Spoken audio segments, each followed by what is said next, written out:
오늘 우리에게 주시는 하나님의 말씀은 사도행전 9장 1절부터 9절입니다. 사도행전 9장 1절부터 9절, 제가 가지고 있는 성경 201페이지입니다.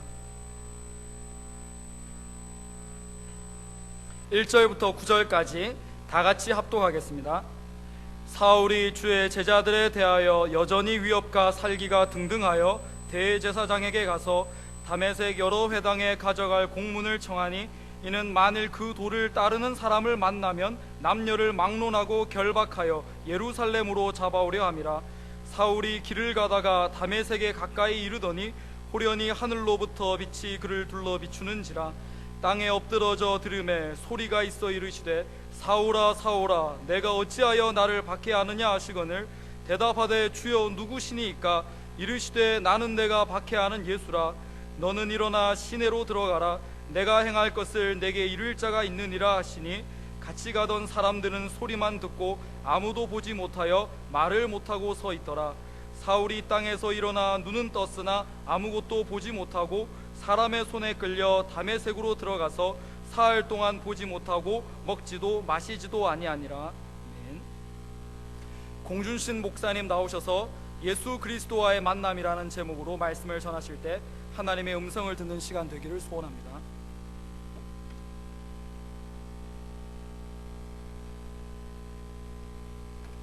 할렐루야.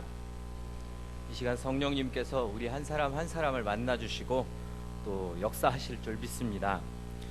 따라하겠습니다. 예수 그리스도와의 만남. 17세기 최고의 수학자였던 파스칼이라는 분이 있습니다. 이분이 31살에 극적으로 회심을 하게 되는데, 1654년 11월 23일이었습니다.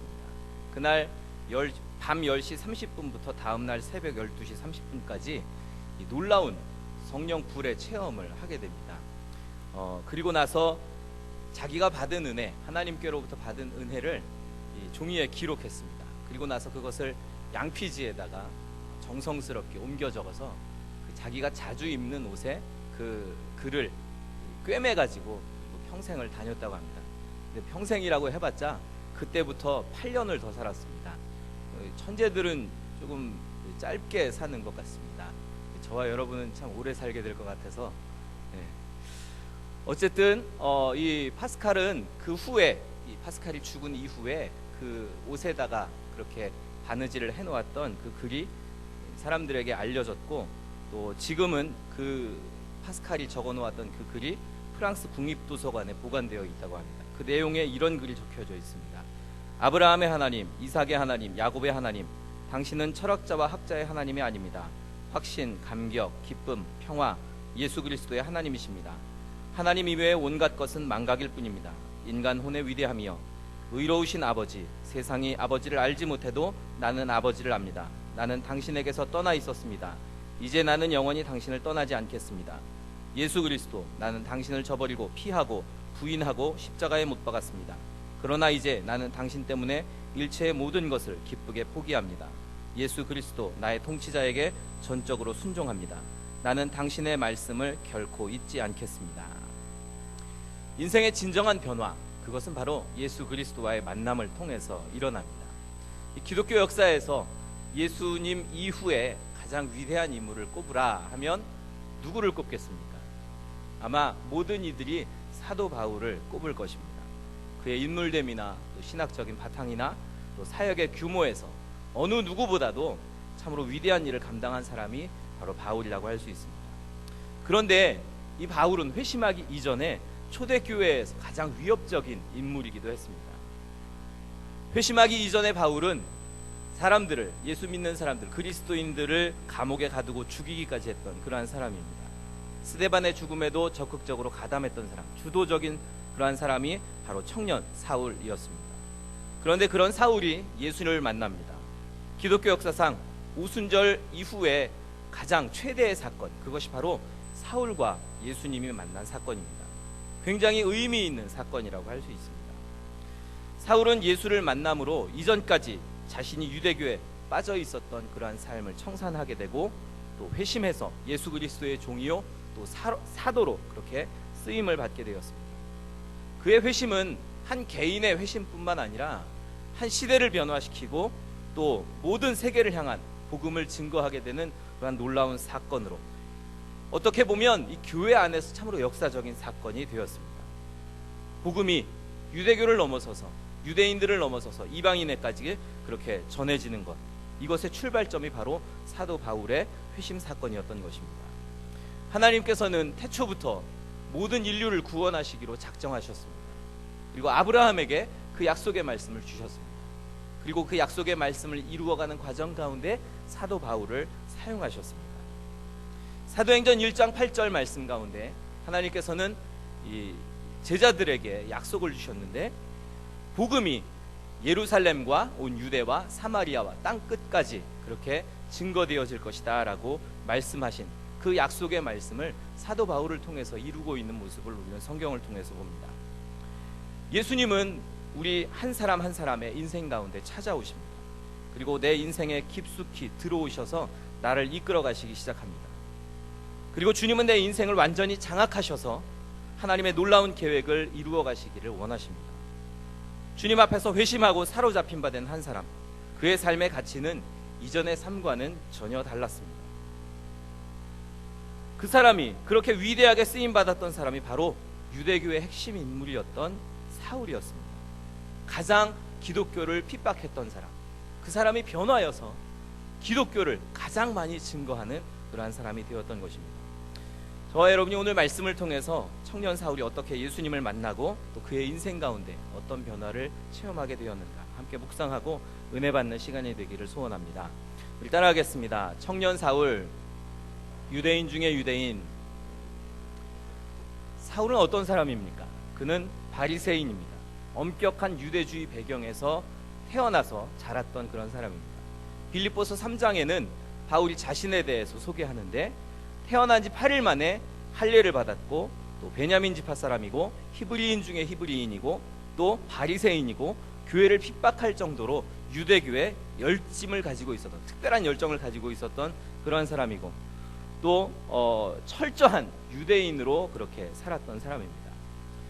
그는 다소에서 자랐습니다. 이 다소라는 곳은 헬레니즘 문화의 이 문화권에 있는 그러한 도시입니다. 그래서 나면서부터 그는 로마 시민권을 가지고 있었고 또 로마 문화를 익숙하게 알고 있는 사람입니다.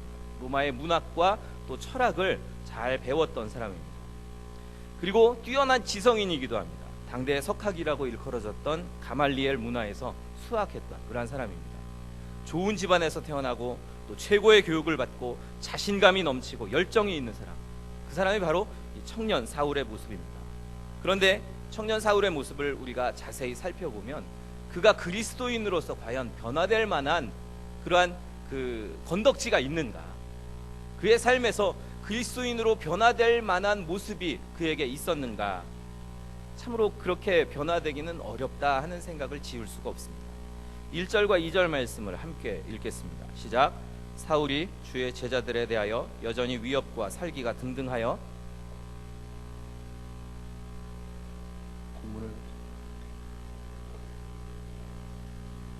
남녀를 막론하고 결박하여 예루살렘으로 잡아오려 합니다.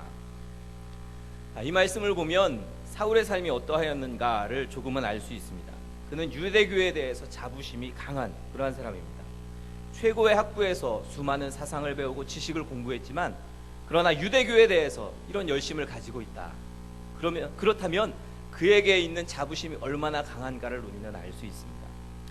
그의 자부심은 심지어 유대교를 배신하고 예수를 믿는 사람들, 예수를 추종하는 사람들을 잡아서 감옥에 가둘 정도입니다. 예루살렘에 있는 교회와 성도들을 핍박할 뿐만 아니라 그는 다메섹까지 가서, 멀리 다른 나라에까지 가서 원정을 다니면서 예수를 추종하는 사람들을 잡아서 가두는 그러한 사람입니다. 정말 열심을 가지고 있던 사람입니다. 당시의 대제사장들이나 또 종교 지도자들, 그들이 가지고 있는 열심을 보면 종교적인 열심이라고 보기엔 좀 어렵습니다. 자기들의 밥그릇을 지키기 위한 열심입니다. 자기의 입지와 욕심을 채우기 위해서 이 교회를 핍박하는 그러한 일들을 하였지만 이 사울은 전혀 다른 모습입니다. 그는 해외로 원정을 다닐 정도로 뜨거운 열심을 가졌습니다. 요즘 돈 많고 또 자기는 못 배운 사람들이 자녀들 교육에 대한 열정으로 어떤 때에는 원정 출산을 하고 또 조기 유학 보내고 이런 일들을 막 하잖아요. 그런데 그런 지나친 열정이 사도 바울에게도 있었다는 것입니다. 그런데 그가 가지고 있는 열정은 지금 우리가 가지고 있는 열정과는 좀 다릅니다. 그는 지식인입니다. 똑똑한 사람입니다. 그렇게 가지고 있었던 열정은 이 열심만 가지고 있었던 무식한 사람들과는 전혀 다른 것입니다. 자기가 가지고 있는 지식이나 또 삶의 가치관에 대해서 확신이 있는 사람은 결코 그 확신을 바꾸지 않습니다. 흔들리지 않습니다. 무식한 사람들, 잘 모르는 사람들은 열정을 가지고 있다가도 또 다른 게 좋다라는 생각이 들면 금방 바꿔요. 그러나 이 사도 바울처럼 그렇게 열정을 가지고 있고 또 지식도 가지고 있는 사람은 자기의 가치관, 생각을 바꾸는 것이 쉽지 않습니다. 바울이 예수를 믿는다는 것, 사울이라는 그 청년이 변화되어서 예수를 믿게 된다는 것은 인간적인 생각으로는 전혀 불가능한 것입니다. 여러분, 저와 여러분이 예수를 믿게 된 것이 축복인 줄 믿습니다. 우리가 적당히 부족하고 적당히 조금 모자라고 이것이 축복입니다. 내가 너무 똑똑하다면, 모든 것을 다 알고 있다면 오히려 신앙을 가지기가 어려웠을 것입니다. 우리 따라하겠습니다. 멍청해서 감사합니다. 멍청해서 감사합니다. 네, 감사할 것이 참 많지만 우리가 조금 부족한 것도 하나님 앞에 감사할 제목이 되는 줄 믿습니다. 자, 청년 사울, 그가 회심하기는 참으로 불가능했습니다. 우리 따라하겠습니다. 예수를 만난 사울. 예수를 만난 사울. 3절 말씀을 함께 읽겠습니다. 시작.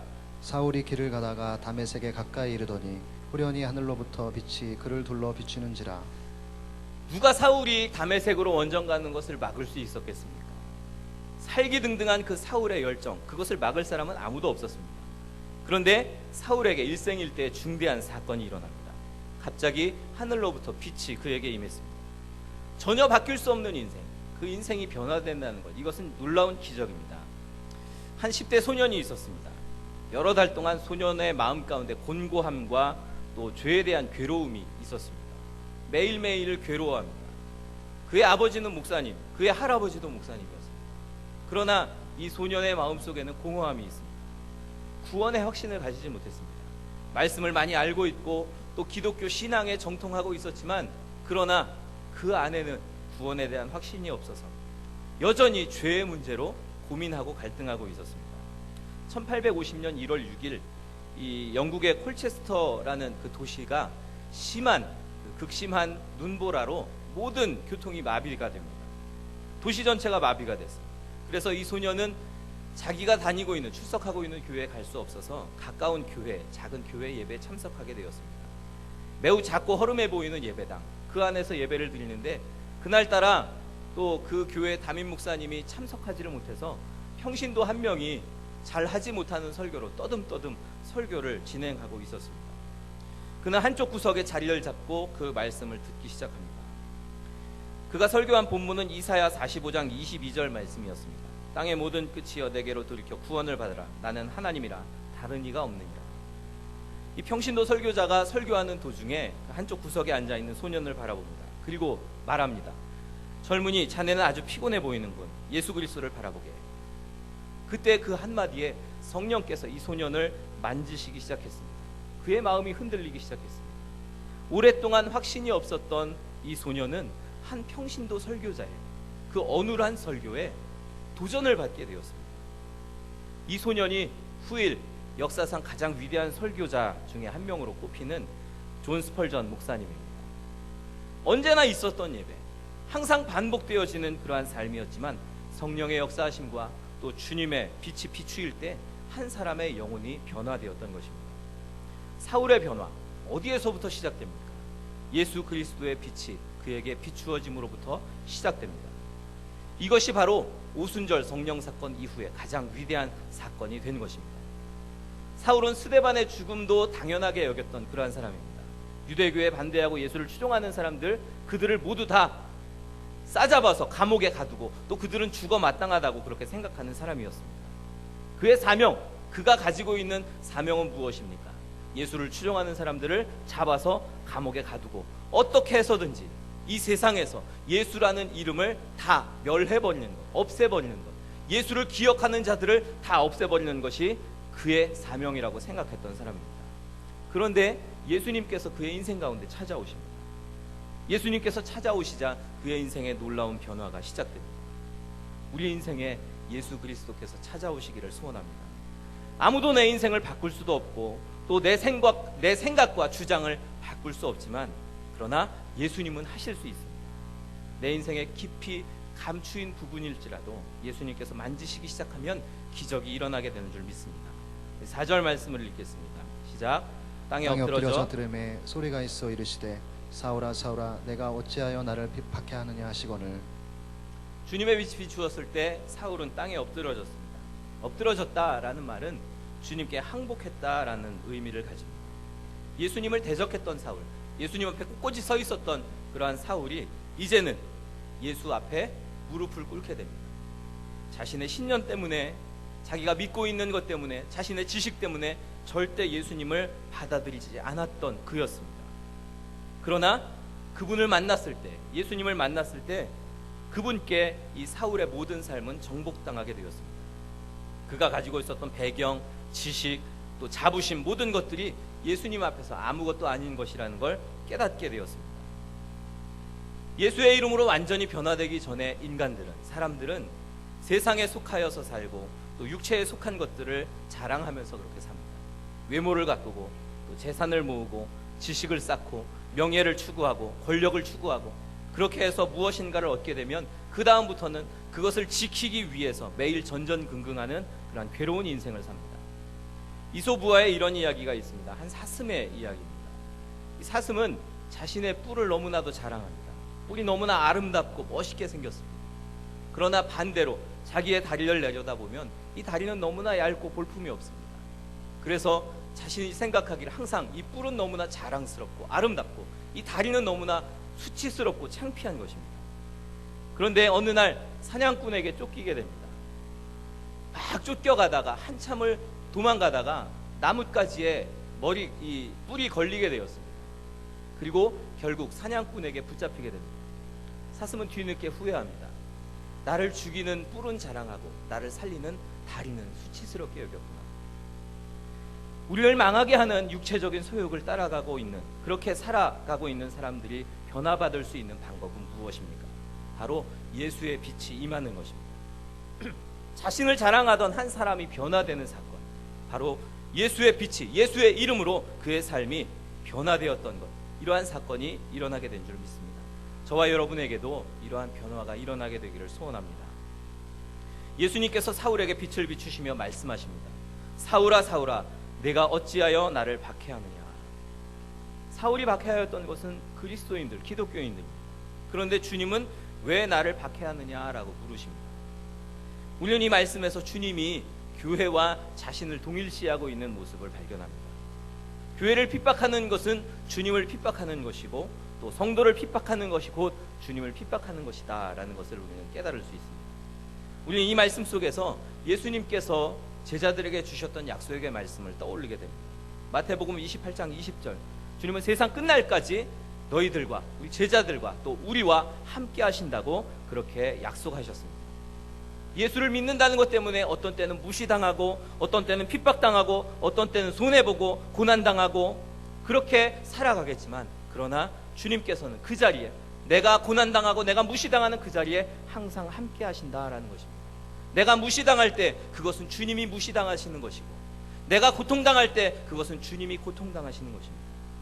그 주님은 지금도 살아계신 하나님이십니다. 세상 어디에나 계십니다. 내가 어디를 가든지 그곳에 계신 분입니다. 나를 고아와 같이 내버려 두지 않으시는 분, 그분이 바로 예수 그리스도이십니다. 초대교회 사도들 그리고 성도들은 바로 이 주님의 임재 가운데서 살았습니다. 그렇기 때문에 아무리 커다란 핍박을 만나도 결코 흔들리지 않습니다. 그리고 그들에 의해서 결국은 철의 옹성이었던 로마 제국도 무너지게 됩니다. 그들은 유럽을 무너뜨렸고 아메리카 대륙을 무너뜨리고 이제는 아시아 대륙까지도 복음으로 정복하게 될 것입니다. 이 모든 것이 주님과의 만남 그리고 주님의 임재를 통해서 이루어지게 되는 것입니다. 주님의 임재, 곧 성령의 임재의 사건이 이와 같은 이와 같은 위대한 사건입니다. 저와 여러분 가운데 주님이 임재하시기를 소원합니다. 우리 따라하겠습니다. 나를 철저히 무너뜨리라. 나를 철저히 무너뜨리라. 5절 말씀을 함께 읽겠습니다. 시작. 대답하되 주여 누구시니까? 이르시되 나는 내가 박해하는 예수라. 오늘 말씀 가운데 바울은 예수님께 고백합니다. 주여라고 고백합니다. 이 단어 안에는 많은 의미가 담겨져 있습니다. 예수님에게서 그는 거부할 수 없는 강한 능력과 사랑을 느끼게 됩니다. 그분이 누구이신지 구체적으로 알 수는 없었습니다. 그러나 그럼에도 불구하고 그분이 자신의 삶을 송두리째 변화시킬 것이라는 그러한 예감을 그 마음 가운데 갖기 시작합니다. 내가 매일 노력하고 추구했던 것들, 세상에 내가 쫓아왔던 것들, 그것은 과연 무슨 의미가 있는가? 내가 만난 이분을 만난 그 사건과 내가 지금껏 세상을 따라서 살아왔던 그 일이 과연 어떤 그 가치를 가지고 있는가? 오늘 말씀 가운데 사도 바울은 주여라고 고백합니다. 주님의 만남, 그리고 주여라는 이 외침, 그것은 참으로 많은 의미가 들어있었던 것입니다. 3명의 힌두교 학자가 있었습니다. 강을 건너기 위해서 나루터에 갑니다. 그리고 그날따라 날씨가 좋지 않아서 참 어려운 그러한 항해를 시작하게 됩니다. 배를 타고 가는데 한 학자가 이 3명 중에 한 사람이 그 뱃사공 노인에게 묻습니다. 노인 뱃사공, 천문학에 대해서 무엇을 좀 아십니까? 그러자 이 노인 뱃사공이 이야기합니다. 저는 평생 노만 저었기 때문에 아무것도 모릅니다. 그러니까 이 학자가 이야기합니다. 당신 헛살았군요. 한참을 가는데 두 번째 학자가 또 뱃사공에게 질문합니다. 노인 뱃사공, 힌두교의 철학을 아십니까? 뱃사공의 대답은 처음과 마찬가지입니다. 저는 평생 동안 이 노만 저었기 때문에 아무것도 모릅니다. 그러자 또 세 번째 학자가 묻습니다. 그러면 생물학, 심리학, 또 힌두교 경전, 이 모든 내용들도 모르시겠군요. 뱃사공이 짜증이 났습니다. 아무것도 모른다니까요. 세 학자가 불쌍하다는 듯이 그 노인을 쳐다봅니다. 그런데 바람이 점점 거세어지고 그 파도 때문에 배가 뒤집어졌습니다. 이 3명의 학자는 물에 빠져서 허부적됩니다. 소리를 질러댑니다. 살려달라고 소리를 지릅니다. 그랬더니 이 3명의 학자들을 보고 노인이 이야기합니다. 여보시오, 당신들은 수영을 배우지 못했어요. 당신들은 인생을 헛살았군요. 세상의 철학과 종교, 또 과학, 학문, 이러한 것들은 인간에게 고차원의 인생을 그렇게 요구하지만, 그러나 그것들을 따라서 살아가는 것, 그것은 그다지 큰 의미가 없습니다. 우리의 생명을 구원할 수 없는 것입니다. 인간이 구원받을 수 있는 길은 바로 살아계신 하나님의 은혜를 통해서 예수 그리스도를 만나는 길밖에 없음을 우리는 깨달아야 합니다. 바울이 살아왔던 인생은 어떤 인생입니까? 그는 세상의 지식을 따라서 살았습니다. 유대교의 진리를 따라서 살았습니다. 그러나 예수님을 만나는 그 순간 그는 그가 가지고 있었던 모든 것을 다 헛된 것으로 여기게 됩니다. 그의 인생 가운데 어떠한 것도 그가 가지고 있는 자신감에 영향을 끼칠 수 없었는데, 예수님을 만나는 순간 모든 것이 무너지게 되었던 것입니다. 주여 누구십니까? 그 질문에 주님은 대답하십니다. 나는 내가 박해하는 예수라. 이 말씀에 바울은 완전히 주님께 항복하게 됩니다. 이 말씀의 의미가 무엇이기에 한 청년을 변화시켰는가?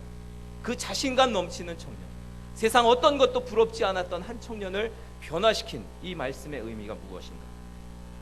어떤 분의 간증 가운데 그런 이야기를 들은 적이 있습니다. 기도하는 가운데 환상을 보았는데 예수님께서 십자가에 달려 계시고 누군가가 열심히 그 십자가에다 못질을 하고 있는 모습을 보았다고 합니다. 그래서 과연 저렇게 못질하고 있는 발칙한 사람이 누군가 가서 그 사람을 보았습니다. 그랬더니 참으로 놀랍게도 못질하고 있는, 그 열심히 못질하고 있는 사람이 바로 자신이었다는 이야기입니다. 예수님의 이 말씀은 나를 핍박하고 십자가에 못 박은 사람은 바로 너다라는 말씀입니다. 우리는 예수님의 십자가의 사건에 대해서 그 사건은 과거의 사건이고 나와는 무관한 것처럼 그렇게 생각하면서 갑니다. 예수님, 우리의 입술로는 예수님께서 나를 위해서 죽으셨다, 예수님이 나를 위해서 십자가를 지셨다, 그렇게 고백을 하죠. 그러나 정말 예수님의 십자가를 바라보면서 나는 그러한 마음을 가지고 살아가고 있는가 하는 것입니다. 어떤 때에 우리는 여전히 주님을 핍박합니다. 주님을 핍박하는 것은 내가 형제들 또 다른 성도들을 핍박하는 것을 의미합니다. 거짓으로 이간질하고 또 실족하게 만드는 일들을 하고 있다는 것입니다. 여러분 때문에 많은 이들이 실족을 당하고 있습니다. 우리들이 아무렇지도 않게 내뱉고 있는 말 때문에 사람들은 실족을 합니다. 왜 내가 의도하지도 않은 말 때문에 사람들이 실족하는가? 제가 설교를 마치고 나면 어떤 분들은 그 피드백을 해주시는 분들도 있어요. 가장 주로 많이 해주는 사람은 저희 아내입니다. 주로 부정적인 이야기들을 많이 해서 제가 싫어합니다. 그리고 또 청년들이 자기가 은혜 받은 내용들에 대해서 주로 이야기를 해주는데, 어떤 때에는 제가 설교하지도 않은 내용인데 그 내용으로 은혜 받았다고 이야기해주는 분들도 있어요. 참 의아합니다. 내가 그런 설교를 하지 않았는데 어떻게 저렇게 은혜를 받을까? 그런데 우리 사람들의 습성을 알면 그것은 이해가 됩니다. 왜냐하면 우리가 듣고 싶은 말을 듣습니다.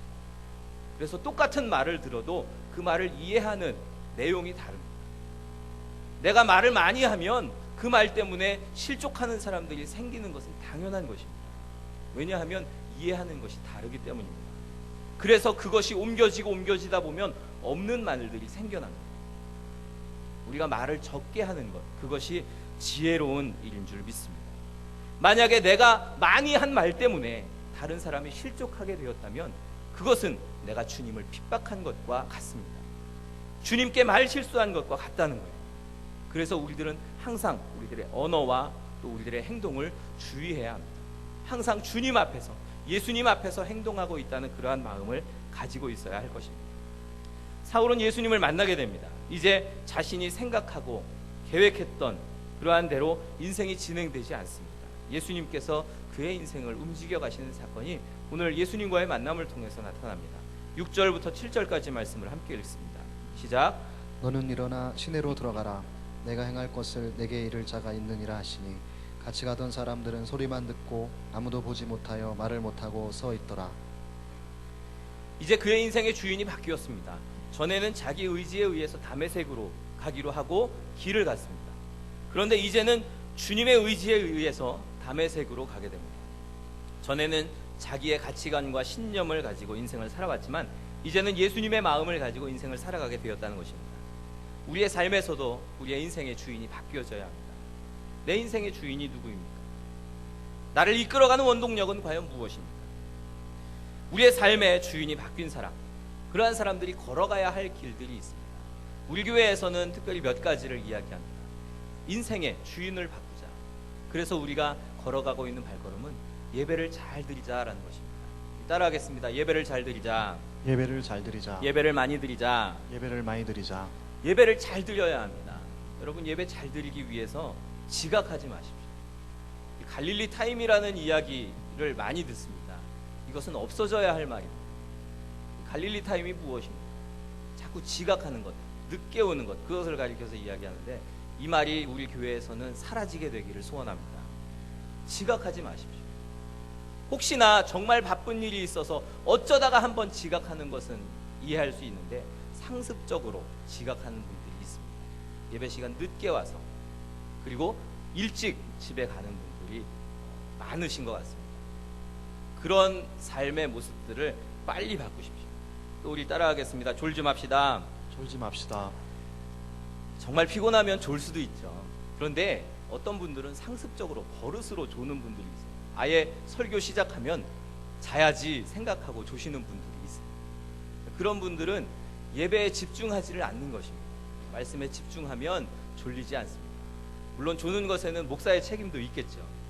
참 그런 조시는 분들을 보면 제 마음도 참 좋지는 않습니다. 어쨌거나 우리가 말씀을 잘 듣기 위해서 집중하십시오. 졸지 않기 위해서 최선을 다하십시오. 안 졸기 위해서는 어떻게 하면 됩니까? 교회 오기 전에 먼저 주무세요. 회사에서도 자고 그렇게 미리미리 주무십시오. 그래서 교회 와서 예배 드리는 시간만큼은 내가 졸지 않겠다. 우스갯소리로 드렸던 얘기지만, 그러나 내가 어떤 가치관을 가지고 예배를 참석하는가, 어떤 마음을 가지고 예배를 참석하는가에 따라서 내가 하나님을 생각하는 그 가치가 달라지는 것입니다. 또 하나님 앞에 예배할 때 집중하십시오. 다른 생각 잔뜩 가지고 저기 집에 불 안 끄고 왔는데 가스불 내가 내려놨나, 가스 위에 뭐 얹어놓고 오진 않았나, 그 생각으로 가득 차 있어요. 또 친구 누구 만나기로 했는데 이거 빨리 끝나고 가서 연속극 보아야 되는데 오늘 축구 경기가 있는데 그런 생각으로 가득 차 있다면 그 안에 결코 하나님께서 임재하실 수 없습니다. 예배에 집중하시기 바랍니다. 그리고 모든 예배에 빠지지 마십시오. 우리가 하나님 앞에 예배 잘 드리는 것만으로도 하나님이 부어주시는 무한한 축복을 누릴 수 있습니다. 이것이 바로 예배의 비밀입니다. 우리 또 따라하겠습니다. 말씀 많이 읽자. 말씀 많이 큐티하자. 읽자. 큐티하자. 자, 말씀은 하나님께서 우리들에게 주시는 음성입니다. 우리가 말씀을 많이 읽을 때 그 하나님의 음성에 귀를 기울이는 것입니다. 많이 읽고 또 말씀을 묵상하고 그 말씀을 마음 가운데 새기시기 바랍니다. 이 말씀을 새기며 또 우리의 자녀들에게 가르치고 항상 이야기할 때도 말씀에 대해서 이야기하고 그런 저와 여러분이 될 수 있기를 소원합니다. 어떤 때는 말씀을 읽다가 밤도 새워보십시오. 너무 재밌어서 잠이 안 와서 말씀을 읽기 시작했는데 밤을 새게 되었다는 그러한 이야기가 들릴 수 있기를 바랍니다. 말씀만 보면 그게 수면제라 한 장도 못 넘어가고 잠을 주무시는 분들은 반성하십시오. 우리 따라하겠습니다. 기도 많이 합시다. 기도 많이 합시다. 찬양 많이 합시다. 찬양 많이 합시다. 새벽 기도하십시오. 시간을 정해놓고 하나님과 이 적극적인 교제의 시간을 가지시기 바랍니다. 우리가 하나님 앞에 기도할 때 특별히 뭐 말을 많이 해야 된다, 기도를 유창하게 해야 된다, 그런 부담감 갖지 마세요. 기도하는 거 쉬운 것입니다. 하나님과 대화하면 하나님께 내가 말씀드리고 또 하나님의 음성을 듣고자 하는 것, 그것이 바로 이 기도입니다. 어떤 분들은 기도를 영적 싸움이라고 생각하는데 하나님과의 싸움이라고 착각하시는 분들이 있어요. 기도는 하나님과의 싸움이 아닙니다. 마귀와의 싸움입니다. 왜 이런 말씀을 드리느냐, 우리가 기도할 때 모습을 보면 만약에 1시간 기도하면 다다다다다다 하나님 앞에 기도하고 하나님 음성은 듣지 않고 그냥 일어서서 갑니다. 마치 기관총 들고 표적을 향해서 막 쏴대고 혹시나 총알 날라올까봐 잽싸게 도망치는 것과 같습니다. 우리가 기도하는 모습이 이와 같지 않아야 합니다. 우리는 하나님의 음성을 듣기 위해서 기도할 때에는 그래서 하나님의 뜻에 나를 맞추어 가는 것입니다. 그것이 진정한 기도입니다. 하나님의 뜻이 무엇인지를 구하십시오. 그리고 내가 그 하나님의 말씀에 순종할 수 있기를 위해서 하나님 앞에 간구하시기 바랍니다. 예배와 기도와 찬양, 말씀을 통해서 우리는 우리의 삶의 주인이 예수님으로 바뀌어지는 경험을 하게 되는 것입니다. 저와 여러분이 온전히 예수 그리스도를 주인으로 모실 수 있기를 소원합니다. 따라하겠습니다. 주님은 고난을 통해 역사하신다. 고난을 통해 역사하신다. 8절과 9절 말씀을 함께 읽겠습니다. 시작. 사울이 땅에서 일어나 눈은 떴으나 아무것도 보지 못하고 사람의 손에 끌려 다메섹으로 들어가서 사흘 동안 보지 못하고 먹지도 마시지도 아니하니라. 사울이 이제 주님의 음성을 듣고 자리에서 일어났을 때 그는 자신의 힘으로는 아무것도 할 수 없는 그러한 처지가 되었습니다. 앞을 보지도 못하고 또 먹지도 마시지도 못하는 그러한 상황이 꼬박 사흘 동안 지속됩니다. 그는 이 기간 동안에 육체의 죽음, 자아의 죽음을 경험하게 됩니다. 참으로 깊은 어두움이었을 것입니다. 고통스러운 시간이었을 것입니다. 그러나 이러한 고난의 풀무를 통과하지 않고서는 가치 있는 결과를 얻을 수가 없습니다. 우리는 고난의 풀무에서 아름다운 신앙인으로서 다시 태어나게 되는 것입니다. 은을 세공하는 사람들이 은을 세공할 때 하는 방법이 있습니다. 그 과정을 보면 이 은을 빻아서 도가니 속에 집어넣습니다. 그리고 이 도가니를 적당한 온도로 가열을 합니다. 그러면 그 은이 녹을 때까지 이 은 세공사는 그 은을 관찰하게 되는데 은이 녹으면서 이물질 이 도가니 위로 맨 위로 올라오게 됩니다. 그러면 그 이물질들을 계속 건져냅니다. 그렇게 제거하면서 은이 너무 이 온도가 높아지지 않도록 계속 온도를 조절합니다. 계속 지켜보면서 더 좋은 결과를 내기 위해서 어떤 때는 온도를 높이기도 하고 또 낮추기도 하면서 그렇게 계속 그 녹은 은을 지켜봅니다. 그리고 처음에는 그 녹은 은에 얼굴이 비추어지지 않지만 결국 이 은이 점점 연단이 되어지면 그 은에, 녹은 은에 얼굴이 비추어지게 됩니다. 그때가 되면 이 은을 정련하는 과정이 끝이 나게 됩니다. 이 과정은 마치 하나님께서 우리들을 연단하시는 그러한 과정과도 같습니다. 예수 그리스도의 그러한 사람으로, 예수 그리스도의 형상으로 변화될 때까지 하나님께서는 우리들을 연단해 가십니다. 때로는 우리들을 고난의 풀무에 던져 넣으십니다. 그것은 참으로 고통스러운 일일 것입니다. 너무나 뜨겁고 너무나 괴로워서 견딜 수 없는 그러한 상황까지 하나님께서는 우리들을 이끌어 가실지도 모릅니다. 그러나 그런 연단을 통해서 하나님의 뜻이 이루어지고 우리가 온전해짐을 우리는 깨달아야 합니다. 청년 사울, 그는 사흘 동안 아무것도 할 수 없었습니다. 그리고 본문 말씀에는 기록되어 있지 않지만 그 기간 동안 영적으로 자신이 만났던 예수님, 자신에게 말씀하신 예수님과 깊은 교제의 시간을 갖게 되었을 것입니다. 다른 모든 채널과 단절되고, 앞을 볼 수 없으니까 다른 모든 것, 또 먹는 것, 마시는 것도 일절하지 못했으니까 그러한 모든 것과 단절되고 오직 예수님 한 분만을 바라보는 그러한 시간을 가졌을 것입니다. 비록 그 시간은 죽음과 같은 시간이었겠지만 그 기간은 바로 이 청년 사울을 새롭게 변화시키는 기간이 되었습니다. 성경에는 이 사건 말고도 사흘 동안 그렇게 죽음의 경계를 넘나드는 사건들이 여러 차례 기록되어 있습니다. 아브라함이 자기 아들 이삭을 모리아 땅으로 하나님께 제물로 드리기 위해서 가는 그 여정, 그 길은 사흘 길이었습니다. 그 길을 가는 동안 아브라함은 정말 마음이 찢어지는 고통을 그렇게 느꼈을 것입니다. 그러나 그 기간 동안 하나님께서는 아브라함과 함께 하셨고 그를 지켜보고 계셨습니다. 또 한 사람은 바로 요나입니다. 요나는 물고기 뱃속에서 사흘을 보내게 됩니다. 그 사흘 기간 동안 세상의 모든 채널이 그에게서 끊어집니다. 그리고 오직 하나님 한 분만 바라보게 되었습니다. 그때에 그는 하나님의 뜻을 깨닫게 되었고 결국 니느웨를 구원하는 그러한 도구로 쓰임받게 되었습니다. 이 사흘간의 기간의 백미는 바로 예수 그리스도이십니다. 예수님은 십자가에 달리셔서 죽으시고 무덤에서 죽음의 사흘 기간을 보내셨습니다. 그리고 그 사흘이 끝났을 때 예수님은 승리를, 그 우리의 모든 삶에 승리를 주셨습니다. 우리들에게도 하나님께서 허락하시는 이와 같은 고난의 기간이 있을 수 있습니다. 이 기간 동안 우리가 깨닫고 변화되어야 할 것은 무엇입니까? 철저하게 자기를 죽이는 것입니다. 나의 잘못된 과거를 청산하고 하나님의 사람으로 거듭나는 것입니다. 비록 그 기간이 풀무불과 같은 고통스러운 기간일지라도 하나님께서는 그 시간들을 통해서 우리들을 훈련하시고 변화시키시는 줄 믿습니다. 그런데 하나님께서 우리들을 그와 같은 고난의 기간을 통해서 연단하시는 이유는 무엇입니까? 바로 하나님의 축복의 도구로 사용하시기 위해서입니다. 바울은 자신이 죽고 그리스도로 새롭게 태어나서 유럽을 변화시키는 위대한 인물이 됩니다. 아브라함은 어떻습니까? 자기 아들 이삭을 모리아 땅으로 그렇게 들려가는 사흘 기간 동안 그 마음이 온전히 변화되었고 결국에는 하나님께로부터 축복의 도구로, 모든 민족을 구원하는 축복의 도구로 그렇게 쓰임받게 됩니다. 요나는 물고기 뱃속에 지내는 그 사흘 기간이 지난 이후에 니느웨 성을 구원하는 도구가 되었습니다. 이것이 바로 고난의 비밀입니다. 우리가 고난당하는 것, 어떤 때에는 이 시간들이 참으로 쓸모없는 것 같이 보일지 몰라도 그러나 하나님께서는 그 시간들을 통해서 놀라운 일들을 계획하고 계십니다. 우리가 고난 가운데서도 흔들리지 않을 수 있는 이유는 바로 하나님께서 이 고난을 통해서 나에게 더 귀한 계획들을 세우고 계시다는 것입니다. 저와 여러분이 어떤 고난 가운데서라도 흔들리지 않을 수 있기를 바랍니다. 바로 이러한 일들은 주님과의 만남을 통해서 이루어집니다. 우리가 인격적으로 또 우리의 마음 깊은 곳에서 주님을 영접하고 또 만날 수 있기를 주님의 이름으로 소원합니다. 우리 찬양 오직 믿음으로 함께 찬양하고 통성으로 기도하도록 하겠습니다. 기도하실 때 오늘 말씀을 기억하면서 주님, 우리가 주님을 더 깊이 만나기를 소원합니다. 고난 가운데서도 어려운 가운데서도 더 주님을 바라보게 하시고 우리의 삶을 주님께서 온전히 주장하여 주옵소서.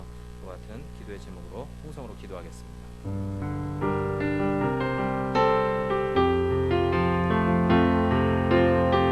세상은 들리고 사람들은 변하여도 나는 주를 섬기리.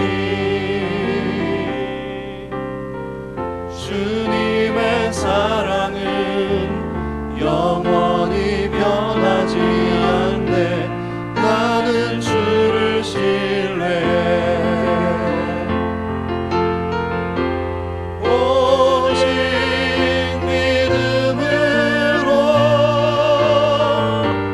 믿음으로 내가 살리라.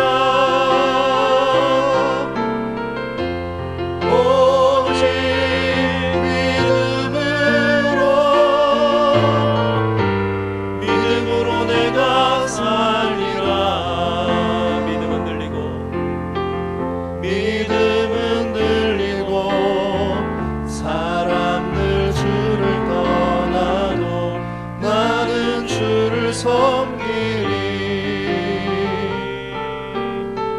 주님